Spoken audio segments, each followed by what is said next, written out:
Hai, Assalamualaikum and welcome to Pika Storyteller Channel.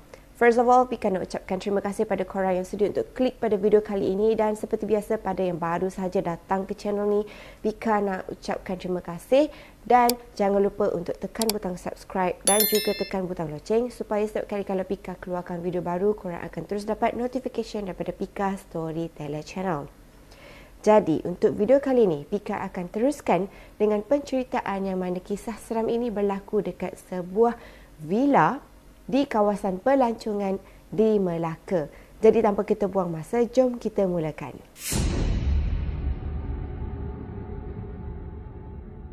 Untuk kisah yang Pika akan ceritakan kali ini sebenarnya berlaku dekat satu keluarga. Dalam keluarga ni dia ada emak, ada ayah, Along, Angah dan juga yang lain-lain. Dan korang kena tahu dekat sini yang Along dan Angah ni dia telah pun mempunyai family masing-masing. Jadi pada suatu hari ni mereka semua decide untuk pergi ke Melaka. Dan pada mulanya Along ni dia bagi tugas dekat Angah untuk cari hotel ataupun homestay untuk family ni tinggal. Dan dia tak sangkalah yang si Angah ni telah pun memilih villa tersebut di Melaka. Mereka semua tahu yang villa tu cukup terkenal dengan kisah-kisah seram. Tapi mereka tepikanlah benda tu semua. So mereka pun sampailah dekat sana dan check in lah dekat hotel tu, dekat villa tu dekat Melaka ni kan. Bila mereka sampai dekat sana, seperti biasalah kan, bila kita sampai dekat homestay ke, dekat hotel ke, kebiasaannya kita akan terus masuk dalam kawasan tu. Kita akan tengok bilik air macam mana, bilik macam mana, katil semua, lepas tu dia punya view kan. Jadi mereka pun tengoklah dekat dalam kawasan rumah tu. Memang mereka katakan yang villa tu memang sangat besar sebab dia boleh menempatkan antara 15 hingga 20 orang pada satu masa. Mereka juga mempunyai private pool dan selain tu juga dalam rumah tu katanya ada bilik lebih kurang dalam 3 hingga 5 bilik macam tu. So memang rumah tu adalah satu rumah yang sangat besar. Mulanya bila mereka tengok keadaan kawasan rumah tu, mereka katakan yang rumah tu nampak memang cantik, besar, tetapi ada something wrong, seperti sesuatu yang sangat seram tentang rumah ni. Mereka pun fikirlah, mungkinlah sebab PKP 2 tahun kan. Jadi mungkin juga keadaan seram tu disebabkan oleh sebelum ni rumah tu tak ada orang untuk tempoh dalam 2 tahun tu. Jadi biasalah kan, kalau rumah tu jadi satu tempat yang agak lama orang tinggal, kita akan terus rasa macam ada something wrong lah dekat rumah ni, seram lah rumah ni kan. Jadi kadang-kadang mereka akan refer rumah yang diorang tinggal tu sebagai Villa Nabila. Korang tahu kan Villa Nabila tu adalah rumah seram yang dekat Johor tu. Rumah berhantu dekat Johor tu kan. Lepas tu mereka pun pergilah tengok juga dekat kawasan kolam. Tengoklah, mula-mula excited lah sebab kan ada private pool. Tapi bila dia tengok pada keadaan kolam tu macam kotor, dia punya air tu nampak tak bersih. Lepas tu kolam tu pun nampak macam tak sesuai lah untuk budak-budak ni mandi kan. Jadi diorang ni pun tak bagilah anak-anak diorang ni semua untuk mandi dekat kolam tu. So selepas diorang dah settle, check in apa semua, masuk tengok rumah apa semua tu kan, mereka pun rehat-rehat. Dan pada malam tu mereka satu family ni pun pergilah ke Bandar Melaka sebab mereka nak pergi makan-makan, diorang nak pergi jalan-jalan kan, melancong. So selepas dah habis semua, mereka pun patahlah balik semula ke villa tersebut. Bila sampai, kebiasaannya bila dalam satu family yang agak besar ni kan, anak-anak kecil semua mungkin dah tidur. Jadi mereka yang dewasa ni masih lagi duduk dekat kawasan ruang tamu tu untuk diorang lepak-lepak. Lepas tu diorang sembang-sembang kan. Sedangkan mak dengan ayah diorang ni pun dah masuk bilik. Sebab biasanya mak dengan ayah dia ni sebelum diorang tidur, diorang akan baca Al-Quran dan berzikir. Dan anak-anak ni pula masih lagi tengah rancak bersembang dekat ruang tamu tu. So dalam satu masa tu, bila diorang rasa macam dah makin lewat malam lah kan, jadi salah seorang tu pun cakap, jom lah kita masuk tidur, nanti kan Nabila datang. Nabila tu refer kepada Villa Nabila tadilah. Maksud dekat situ diorang macam bergurau lah kan, nanti kan hantu datang, barulah semua ni lari ketakutan. So better lah kalau kita tidur. Lebih kurang macam tu lah diorang punya conversation pada masa tu. So diorang pun masuklah tidur. Pada masa tu tak ada benda apa pun yang seram yang berlaku dekat diorang ni sampailah pada pukul 2 pagi. Kejadian ni pun Along ni tahu selepas pada waktu pagi keesokannya tu. Dia tahu sebab masa dia tengah ayam baju tu kan, dia tanya mak dia, "Mak, semalam tidur elok tak? Lena tak tidur." Lepas tu mak dia pun cakap, "Tak boleh Along, mak tak boleh nak tidur. Mak tak lena dengan abah sebab kita orang kena kacau." Daripada situlah dia tahu yang pada pukul 2 pagi tu mak dia yang mula dulu kena kacau. Ikut cerita mak dia, sekitar jam 2 pagi mak dia terbangun tau. Sebab mak dia dengar bunyi macam ada something yang jatuh dekat lantai. Bunyi perlahan je, tapi bunyi tu seperti batu ataupun pasir yang jatuh slow je atas lantai. Korang tahu kan bunyi dia macam mana kan? Pada mulanya mak dia tak endahkan, tetapi bila kali kedua bunyi tu semakin kuat. Mula-mula tadi bunyi macam batu ataupun pasir halus je. Yang kali kedua ni bunyi dia macam batu tu lagi besar sikit, jatuh dekat atas lantai tu. Masa ni, lepas mak dia tu bangun, ayah dia pula terbangun. Sebab ayah dia boleh dengar benda tu. Mula-mula tadi bini dia seorang je boleh dengar. Yang kali kedua ni ayah dia pula yang terbangun sebab ayah dia dengar bunyi yang sama. So ayah dia pun tanyalah mak dia ni, ada dengar bunyi tak? Bunyi macam batu jatuh macam tu kan? Mak dia cakap ada. Masa tu mak dia ni dah dalam ketakutan dah. Bila kali ketiga, bunyi tu lagi kuat tau. Yang membuatkan kedua-dua orang tua ni, mak dengan ayah ni, lagi rasa seram, lagi rasa takut. So masa tu ayah dia pun bangun, memberanikan diri. Lepas tu ayah dia ambil lampu, flashlight daripada lampu handphone kan. Ayah dia pun cubalah untuk suluh, nak tengok lah apa benda yang bunyi tu kan. Tapi malangnya tak ada apa pun yang diorang nampak. Mereka cuma dapat dengar bunyi batu yang jatuh dekat lantai macam tu je. So, ayah dengan mak dia ni pun tahulah yang diorang ni sebenarnya tengah kena kacau. Dalam keadaan ketakutan juga, mak dengan ayah dia ni pun membaca Al-Quran dan berzikir at the same time lah kan. Dan pada masa ni lah, mungkin benda tu, makhluk tu kan dia tak suka orang yang baca Al-Quran, dia tak suka orang yang berzikir. Jadi pada masa ni lah, mula-mula dia usik dengan cara buat bunyi seperti batu jatuh tu.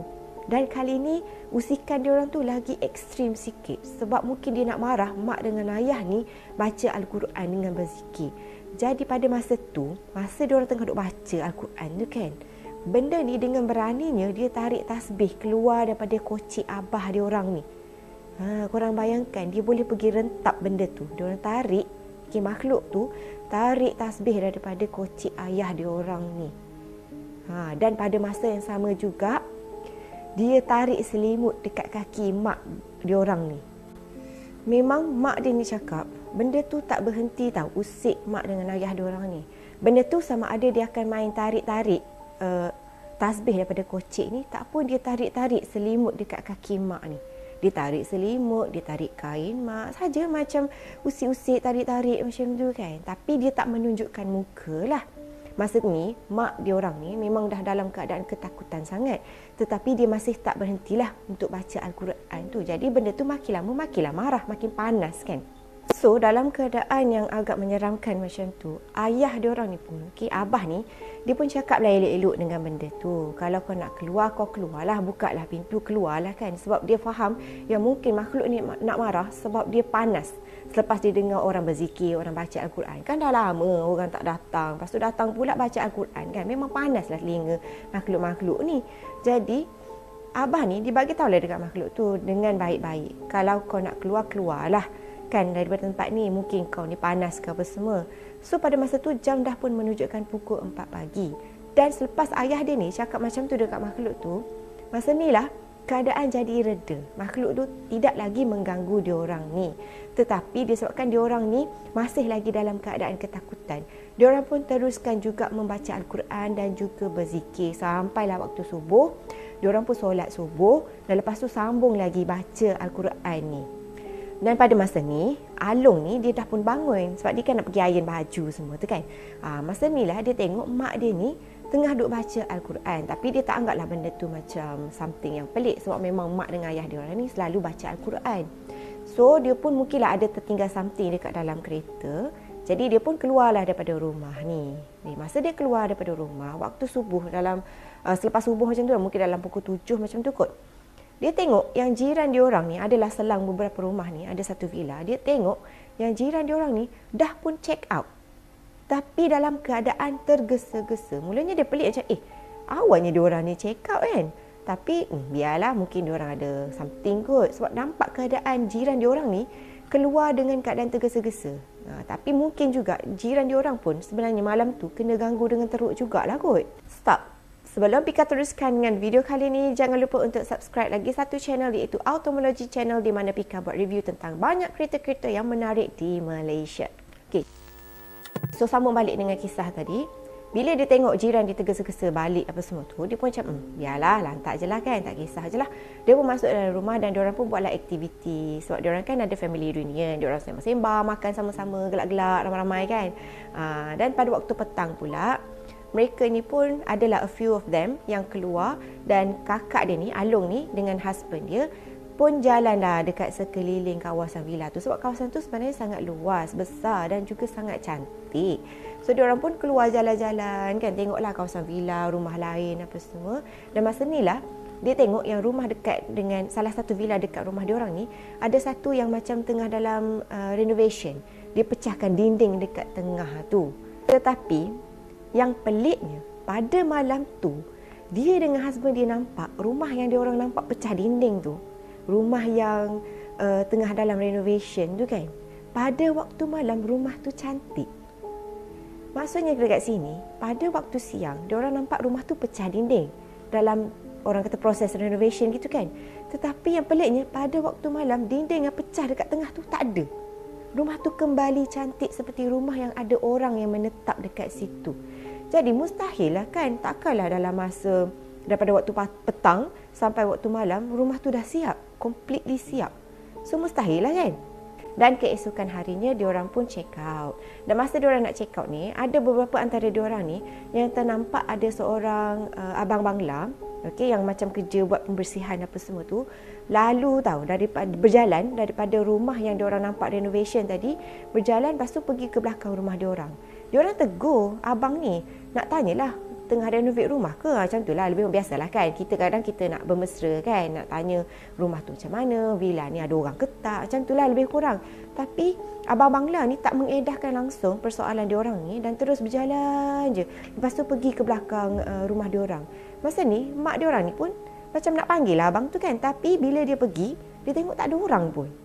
Situ dah pelik lah lagi sekali kan. So, diorang pun tak mengendahkan je lah kejadian tu. Cuma katanya memang betul lah seperti yang dikongsikan oleh orang ramai yang pernah menetap dekat kawasan tu, yang villa tu adalah satu villa yang sangat menyeramkan.